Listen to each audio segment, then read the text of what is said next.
नमस्कार, मैं श्वेता आपका के लाइव न्यूज में स्वागत करती हूं। तो चलिए शुरुआत करते हैं आज की बड़ी और प्रमुख खबर से। आपका बढ़ रहा विवादों से नाता, कांग्रेस के पास खोई जमीन पाने का मौका करनी होगी अभी से तैयार। लोकसभा चुनाव में दिल्ली की 7 सीटों पर जनता ने आप कांग्रेस गठबंधन को भले ही नकार दिया हो, लेकिन इस चुनाव ने कांग्रेस के लिए खोई जमीन वापस पाने के संकेत भी दिए हैं। ज्यों-ज्यों आम आदमी पार्टी और इसके नेताओं का विवाद से नाता बढ़ता जा रहा है, दिल्ली के लोग शीला दीक्षित सरकार के कामकाज को भी याद कर रहे हैं।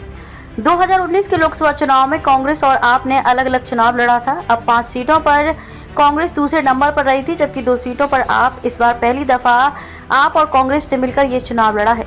4 सीटों पर आपके उम्मीदवार खड़े हुए हैं, जबकि 3 पर कांग्रेस के।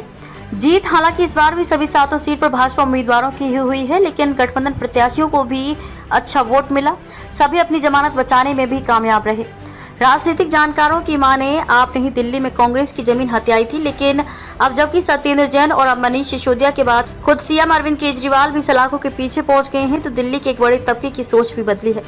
लोग पार्कों, मेट्रो और बस अड्डे, स्टेशन पर ये चर्चा करते नजर आ जाते हैं कि अगर सब कुछ ठीक होता तो कोर्ट से जमानत भला क्यों नहीं मिल जाती।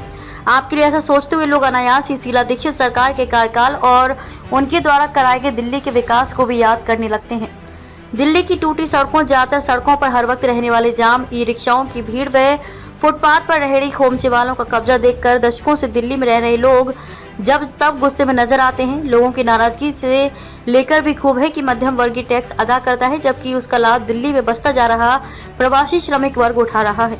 ये समस्याएं चूंकि कांग्रेस के शासनकाल में नहीं थी, लिहाजा लोग कांग्रेस का शासन याद करने को मजबूर हैं। खबरों में अब तक के लिए बस इतना ही। फिर होगी आपसे मुलाकात ऐसी किसी बड़ी और खास खबर के साथ। तब तक के लिए नमस्कार और देखते रहिए के लाइव न्यूज।